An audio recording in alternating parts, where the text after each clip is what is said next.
Obrigado pela cessão da palavra, senhor presidente. Queria trazer para cá hoje uma denúncia que é muito grave do que aconteceu essa semana com a Secretaria de Educação do Estado do Rio de Janeiro. Essa semana a Secretaria anunciou que 20 mil jovens ficariam sem vagas na rede pública de ensino. Isso é muito grave porque tem diversas questões envolvidas, né? A primeira é que essa é a primeira matrícula feita 100% por meio digital. E a gente já sabe que isso é um processo de exclusão, considerando que a partir das classes D e E, apenas 30% das pessoas têm acesso à internet. Então, retirar a matrícula no balcão da escola não só fere o processo de autonomia da escola, da construção pedagógica, como daquele local como aparelho público a ser visitado, né? É muito comum na rotina dos jovens, junto com seus responsáveis legais, a ida ao balcão das escolas para conhecer a escola, conhecer o andamento, conhecer a coordenação pedagógica, conhecer a diretoria. E quando a gente passa para 100% das matrículas online, a gente já sabe que tem uma dificuldade de acesso das camadas mais populares e inviabiliza o funcionamento da escola com a autonomia pedagógica da qual ela deveria.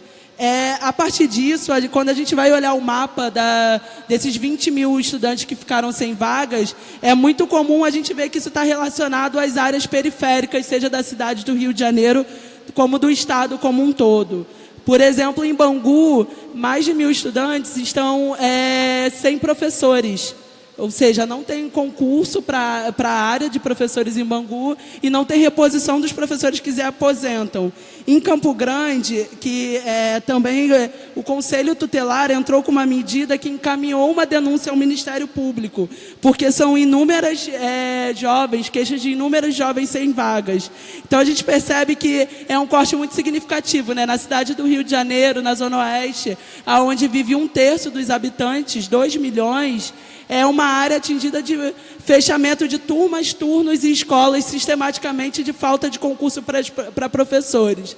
Não é por acaso que a gente vê também que a Zona Oeste é escassa de diversas políticas públicas onde poderes paramilitares se organizam. Estruturas que deveriam servir à segurança pública do Estado, ou seja, a segurança pública da população, na verdade, serve para o controle da população mais pobre. Então, desmontar equipamentos como escola nessas regiões, Bangu, Santa Cruz, Zona Oeste, acima de tudo, um crime e reforçar o poder, essa lógica dos poderes paramilitares. É também muito comum que a gente veja que, para fora da cidade do Rio de Janeiro, esse fechamento de escolas, os impactos, também são sentidos em escolas do interior, escolas de municípios como Natividade, Trajano de Moraes e Itaperuna. Ou seja, é um corte muito sistemático que é colocado. E a proposta da SEDUC para os 20 mil estudantes sem vagas é simplesmente colocar eles em turmas e em salas de colégios particulares. Ou seja, alugar salas de escolas particulares para que esses estudantes consigam não perder o ano letivo e, no limite, pagar a matrícula desses jovens nessas escolas. Agora, ora, veja, o mesmo Estado que fecha escolas, que nos últimos anos foi responsável pelo fechamento de mais de 300 escolas no estado do Rio de Janeiro, arruma como solução para os 20 mil alunos sem vaga a ideia de salas privatizadas. Por que não reativar as salas que já existem das diversas escolas ao longo do estado que estão sendo fechadas? Por que não reativar? Foram mais de 90 mil estudantes, foram mais de 90 mil vagas que foram diminuídas nos últimos 10 anos. Então, se a gente for pensar, comparar os dados de evasão, que são muito ligados não ao desinteresse do jovem, como é colocado, mas de ausência de políticas públicas para permanência daquele jovem na escola, como, por exemplo, o passe livre.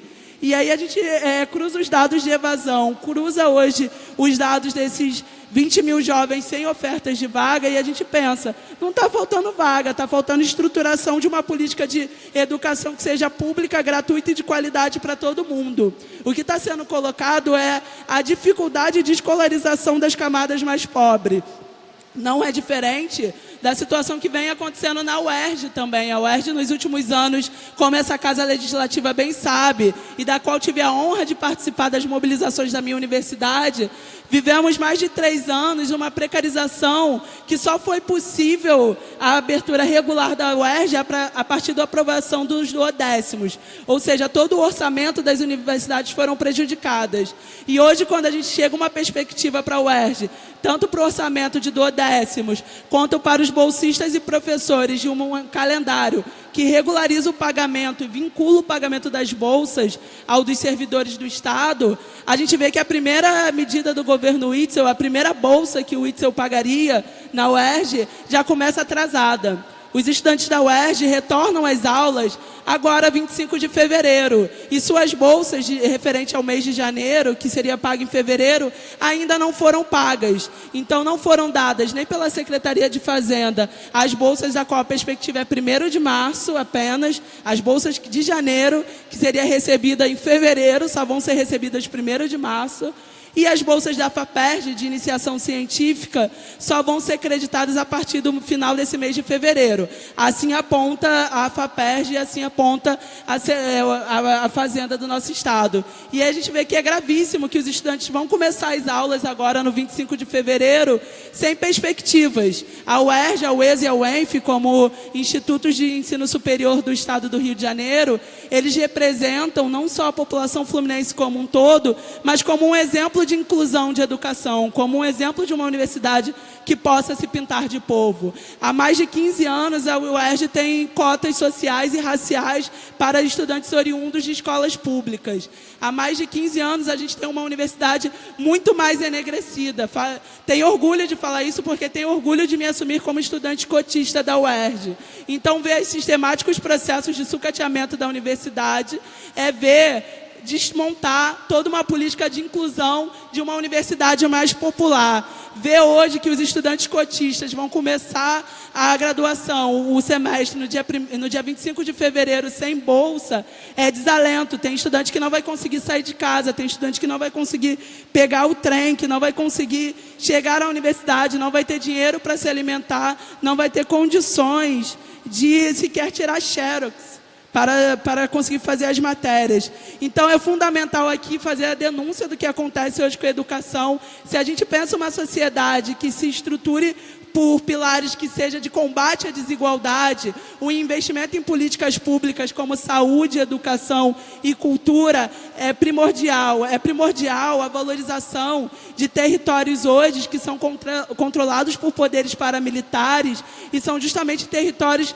precários de direitos sociais, precários do poder público. Então, é fundamental que a gente entenda isso como uma batalha necessária a ser travada aqui nessa casa. Fundamental que seja reaberto o processo de matrícula no balcão das escolas, que volte essa autonomia pedagógica.